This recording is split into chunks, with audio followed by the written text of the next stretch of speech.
I'm Marcy Worthington, sharing my faith story with you today as part of an invitation from the youth and family pastor at First Baptist Church in Jackson, Thor Kurtz, and I would invite others of you to do the same. So I was born into a Christian home where church community was a central part of our lives.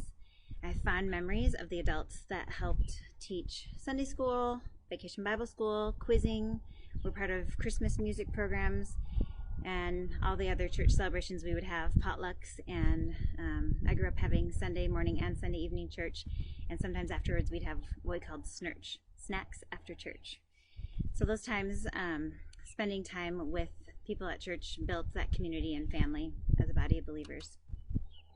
I attended summer camp when I was growing up in early elementary years at Lake Coronis near Paynesville, Minnesota, and later at Big Sandy Camp. These were good times and good memories of building friendships and getting to know more about God, having chapel time, singing fun songs, silly songs. I remember I would go to the altar and receive Christ as my Savior during these times at camp. Many times I would be scared that I would be separated from God forever and from my family who had already accepted Christ as their Savior, and I knew that I needed Him to save me from my sins, or I would be lost and separated forever from the ones I loved and from God. So I grew up close to family, and I have lots of memories together, celebrating birthdays and different holidays. I knew I was loved, cherished, and accepted just for who God had made me to be. School and friendships came easy for me, and I grew confident in my talents and abilities.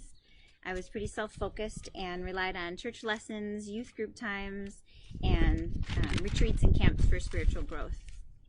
At the age of 16, I went to a Billy Graham crusade, and DC Talk was the band that was touring with him at that time. And I knew God was asking me to surrender my life to Him and make Him Lord.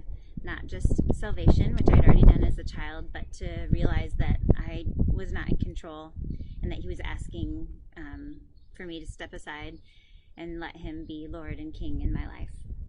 I remember praying often and wondering what God's will was for my life and how to determine that. Like what I would do after high school, what I would major in or study at college, and who I would marry, all those future plans that I wanted to know so that I could move forward with my life. I was pretty good at being in control and liked having a plan. So college was a grand adventure. I made new friends and had new freedoms, setting my own schedule and priorities. My plan was to earn my bachelor's degree and along with it get my MRS degree. But God's plans often look different and not what I expected. They were different than mine. God brought Steve's family to my hometown church in Litchfield before I even went to college, during my high school year, my senior year in high school. And so we were engaged just before my senior year of college and married after graduation. And so I moved away from family to Jackson and away from my college friends, right from the dorm basically to Jackson. So I was surrounded with lots of friends and family before, and this was my first time being away. And I remember being really lonely. There's not a lot of young couples in Jackson, and I remember praying and asking God to provide friendships and someone that I could grow close to like I had in college and growing up with family nearby. It was also a good time for Steve and I to be able to grow together as one in marriage, being apart from our families. We found community at First Baptist Church in Jackson. It was a place for us to serve and participate in worship. And God used this time also to speak to me about baptism.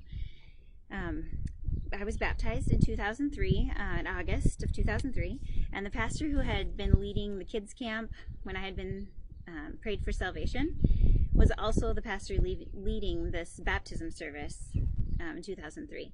And so it was a neat, unique time of a testimony of the many years of spiritual faithfulness and the formation that I had received from being a part of my home church in that community. So now I've learned to move forward decision by decision, trusting God, and His will for me is to follow Him and grow in trusting Him. I don't need and I don't get the whole plan and to know everything at once. When I thought I wanted to know His will, I thought that meant the whole plan, and now I know that it's trusting Him and going step by step, decision by decision, and following where He would lead me. We've been through ups and downs through the last 15 years, and throughout it all, God has provided community, forgiveness, strength, wisdom, and all that I've needed and more. So I would encourage you all to share your stories as well. Bye!